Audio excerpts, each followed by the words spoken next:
नाज़रीन, आपको पता है कि इंडिया जो है उसने पाकिस्तान पर स्ट्राइक की है। इस बाद पाकिस्तान के जो किसान हैं वो अपना दुख भूल कर जो है वाज पाकिस्तान के शाना बशाना जो है वो खड़े हुए हैं। आज जो पाकिस्तान किसान इत्तेहाद के चेयरमैन खालिद बाड़ साहब हैं, वो लाहौर प्रेस क्लब पहुँचे हैं। उन्होंने यहाँ पर एक बड़ी धुआंधार जो है वो प्रेस कॉन्फ्रेंस की। इनका कहना है कि किसानों का दुख जो है वो अपनी जगह मौजूद है, लेकिन मुल्क जो है वो सबसे बढ़कर है। तो इस वाले से हम खालिद बाड़ साहब से बात करते हैं। बाड़ साहब साहब, सर ये बताइएगा कि आज आपने जो है वो एक बड़ी धुआंधार जो है वो प्रेस कॉन्फ्रेंस की है। इंडिया जो है उसने पाकिस्तान पर स्ट्राइक की है। एक तरफ तो पाकिस्तान का किसान जो है वो पहले दुखी है, दूसरी जानब इंडिया की स्ट्राइक है। तो आप क्या मैसेज इस वाले से क्या मैसेज? देखिए जी, हम किसान मुश्किलात में भूखे प्यासे वक्त गुजार सकते हैं, लेकिन अपने मुल्क की सलामती पर आँच नहीं आने देंगे। और जब दुश्मन और ख़ासकर इंडिया हमारे खिलाफ कोई साजिश करेगा या हमारे खिलाफ जिस तरह उसने रात को हमला किया है और मासूम शहरी को, बच्चों को, हमारों को किया है, हम उसका भरपूर जवाब देंगे। और आज वाकई हमारे साथ जो जुल्म है उसकी इंतहा हो गई है। गंदम हमारी गुल रही है, प्याज की फसल काश्त की वो मिल गई, रेट नहीं मिला, लेकिन आज वो गम हमारा इतना बड़ा गम नहीं है। इतना बड़ा गम मेरे पाकिस्तान की सलामती का है। जो इंडिया चाहता है आबी जारहीत के ज़रिए वो मेरे पाकिस्तान के डैमों का पानी बंद कर देगा या डैमों पे बम मार के डैम तबाह कर देगा, तो उसमें हम पाकिस्तान के फ़ौज के साथ, कौमी सलामती इदारों के साथ, बल्कि हम बॉर्डर पे हम बैठे हैं, गांव हमारे बॉर्डर्स पे हैं, रेंजर्स और बॉर्डर हम एक साथ हैं। 24 घंटे रेंजर का जवान और किसान का बेटा साथ होता है।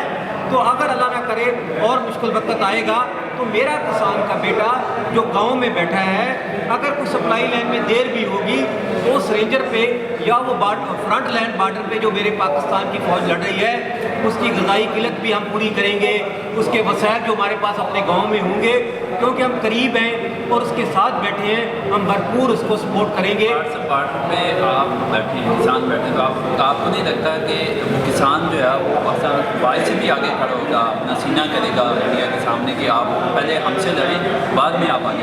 इसी तरह हम इसी तरह है कि हमारी आप देखो, हमारी ज़मीनें हैं, काश्त है, नरमा काश्त है, सब हमने छोड़ दिए। हमने कहा है कि हमारी फ़ौज आए, इसमें अपने टैंक खड़े करे, दफाई चीज़ें खड़ी करे, बल्कि हमने अपने घर खाली कर दिए हैं, अपनी जगह खाली कर दी है कि पाकिस्तान फ़ौज आए और उसकी खिदमत हम करें और वो मुल्क की सलामती के लिए और इस मुल्क की दफा के लिए। हमारी गंदम का इशू हम इन ज़ालिम हुक्मरानों ने जिन्होंने हमारे साथ जुल्म किया है, हम इनको माफ़ नहीं करेंगे, किसान कभी माफ़ नहीं करेगा, लेकिन इस टाइम सबसे पहले मेरा पाकिस्तान है। बाड़ साहब, थोड़ा गंदम के इशू पे आ जाते हैं कि आप कह रहे हैं कि माफ़ नहीं करेंगे, तो क्या अगला नया अमल है? क्योंकि गंदम का जो कलेक्शन सीज़न है वो तो खत्म हो चुका है। देखिए जी, गंदम के साथ जो हमारे साथ जुल्म हुआ है ना, हमारे साथ एक बात साहब बैठे हमारे विंचनाबाद के, ये माशाल्लाह बड़े अच्छे ज़िम्मेदार हैं, इनको पता है मैं मरोड़ से ज़िम्मेदार हूँ। यकीन करें कितना मुश्किल वक्त है कि खाने पीने के पैसे नहीं हैं, गुर्बत इंतहा से ज़्यादा है, लेकिन रात से जो जज्बा है वो इससे भी ज़्यादा है मुल्क की खातर। ये जुल्म जो हमारे साथ हो गया गंदम के इशूज़ पे, वो इतना बड़ा जुल्म है कि 4-5 साल तक किसान सीधा खड़ा नहीं हो सकता। उसकी गुर्बत ने कमर तोड़ दी है, उसके पास वसाइल की कमी है, बहुत जुल्म हुआ है। गवर्नमेंट 5,000 रुपये भी तो दे रही है। 5,000 क्या है? हमारा अगर 40 मन है तो 100 रुपये, 50 मन है तो 100 रुपये मिलते हैं हमें। हमने 100 रुपये मन पे क्या करना है? 2,000-2,500 रुपये तो उन्होंने हमारा पर एकड़ पे उन्होंने ज़राई आबियाना लगा दिया है। तो जो जुल्म गवर्नमेंट ने साथ टैक्स लगा के और साथ 5,000, मरीम साहब हम 10 दफ़ा कहते हैं कि हमें भीख नहीं चाहिए, हमें सिर्फ अपनी फसल का रेट चाहिए। अकबाल साहब अभी आपको बताएंगे कि गंदम किसानों के साथ अभी क्या जुल्म हो रहा है। इकबाल साहब ये बताइएगा कि क्या जो है वो गंदम की एवरेज आ रही है, कितना आपको खसारा हो रहा है, कैसे सर्वाइवल, क्या दुख है, क्या बिस्मिल्लाहिर्रहमानिर्रहीम। गंदम ਦੇ ਜਦੋਂ ਬਿਜਾਈ ਹੁੰਦੀ ਨਾ, ਗੰਦਮ ਦਾ ਸਾਡੇ ਤੇ ਕਿਸਾਨਾਂ ਨੂੰ ਯਾਦ ਹੋ ਸੀ ਕਿ ਇਹ ਸਾਡੇ 2 ਸਾਲਾਂ ਦਾ ਬਿਰਾਨ ਹੈ। ਪਿਛਲੇ ਸਾਲ 6 ਮੋਰੀ ਦਾ ਗੰਦਮ ਦਾ ਲਾਰਾ ਲਾ ਤੇ ਗੰਦਮ ਵਿੱਚ ਪਈ ਰਹੀ। ਉਸ ਤੋਂ ਬਾਅਦ ਜਿਹੜਾ ਹੈ ਨਾ ਹਾਈਬ੍ਰਿਡ ਦਾਈ ਜਿਹੜਾ ਹੈ ਨਾ ਅੱਲਾਹ ਪਾਕ ਨੇ ਇਹ ਜਦੋਂ ਬੱਚਾ ਹੁੰਦਾ ਹੈ ਨਾ ਉਹ ਅੱਲਾਹ ਪਾਕ ਕੋਈ ਪਤਾ ਨਹੀਂ ਬੇਟਾ ਹੋਣਾ ਕਿ ਬੇਟੀ। ਹਾਈਬ੍ਰਿਡ ਵਾਲੇ ਬੀਜ ਵਾਲੇ ਜਿਹੜੇ ਨਾ ਉਹਨਾਂ ਕੋਲ ਬੀਜ ਐਸੇ ਉਹ ਦਿੰਦੇ ਨੇ ਸਾਨੂੰ, ਅੱਗੋਂ ਨਾਕਾਮ ਹੋ ਜਾਂਦੇ ਤਾਂ ਉਹ ਕੰਪਨੀਆਂ ਜ਼ਿੰਮੇਵਾਰ ਹੈ, ਉਹਨਾਂ ਦਾ ਹਕੂਮਤ ਐਕਸ਼ਨ ਲਵੇ। ਉਸ ਤੋਂ ਬਾਅਦ ਆ ਕੇ ਸਾਡੇ ਪਿਛਲੀ ਵਾਰੀ ਦਾਈਆਂ ਦਾ ਬਾਸਮਤੀ ਦਾਈਆਂ ਦਾ ਪਿਛਲੇ ਉਸ ਤੋਂ ਪਿਛਲੇ ਸਾਲ ਨਾਲ 1,000 ਰੁਪਈਆ ਕਮ, 1,500 ਕਮ ਰੇਟ ਸੀ। ਫਿਰ ਹਾਈਬ੍ਰਿਡ ਅਸੀਂ ਜਾਨਵਰਾਂ ਨੂੰ ਪਾਏ, اس تو بعد پھر اسی تو 2 سالوں کا قرآن صحیح کھڑیا ہے، لیکن اسلامی جذبہ اسلام جڑا ہے نا آپ سرکار کے بعد حضرت ابو بکر صدیق، حضرت عمر رضی اللہ تعالیٰ عنہ، حضرت عثمان رضی اللہ تعالیٰ عنہ، حضرت علی، یہاں سارے جڑا ہے نا حکمران سن، یہ سرکار اس بعد بھی حکمران اسلامی رہے، انہوں میں اسلامی جذبہ سی، اسلامی جذبہ جدوں اندر آئے گا تو یہ کوئی مسئلہ نہیں، انڈیا کوئی شے نہیں۔ ہوں کاشت جی گندم کی کاشت ایسی 1 کلو بیج میں 40 تو 70 کلو پیدا ہوتا ہے، کسان اتنا پیدا کرتا ہے۔ ہوں اسے کنک تو سری لیکس بنتا ہے، اب بچوں کے کھان والا کنا مہنگا ہے۔ گندم کتنا خسارا ہے، اگلی کاشت کرنے کی مشکلات آ رہی ہیں؟ ہاں جی، گندم کے سال گندم سانو 35,000 فی ایکڑ نقصان ہوئے، 35,000 فی ایکڑ۔ ہوں سارے کو سخت ہی نہیں رہے گی، اسی پچھلے 2 سالوں کے مارے ہوئے آ رہے ہیں، سارے کو سخت ہی نہیں رہے گی کہ کوئی فصل کی جاتی، مستاجریاں رقبے نہیں چڑھے بندیاں دے پین، بندے کو جڑا ہے نا بندے تو آ کے وہ روٹی تے جڑا ہے نا کنڈا تے ہری مرچ تے کاشتکار لے صورت آ وزیر اعلیٰ پنجاب مریم نواز صاحبہ وزیر اعلیٰ، انہوں نے کوئی صحیح دسن والا ہی کوئی نہیں۔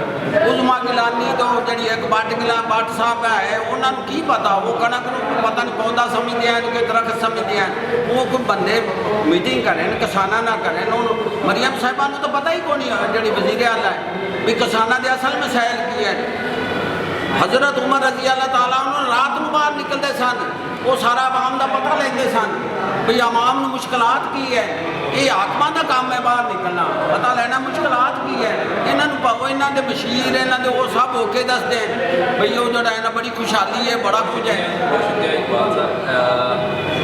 اب میرے ایک دفعہ جو ہے وہ خالد بٹ صاحب کی طرف آئیں گے۔ بٹ صاحب یہ بتائیں کہ اب حالات جو ہیں پروٹیسٹ وغیرہ کے یا پریس کانفرنسوں پہ نہیں رہے، جس طرح ان کی حالات جو انڈیا کے ساتھ ایک جھڑپ ہو گئی ہے پاکستان میں، تو اب کیا فردر لایا عمل ہے کسان کو ریلیف دلوانے کے لیے سطح پہ کوئی بات چیت چل رہی ہے، یا کیا کیسے اب کسان کا جو خسارہ ہے اس کو قابو کرنے کے لیے کیا رہے گا؟ دیکھیں جی، ابھی تو ملک کی سلامتی کا مسئلہ آ گیا ہے۔ کسان پہلے بھی مشکل وقت میں زمین پہ سو لیتا ہے، اگر اس کو کھانا فروٹ یا سبزی یا کوئی چیز نہ ملے تو وہ پیاز سے کھانا کھا سکتا ہے، خشک روٹی کھا سکتا ہے، وہ اپنا گزارا کرے گا اور ملک کی سلامتی کے لیے اپنے اداروں کے ساتھ کھڑا رہے گا۔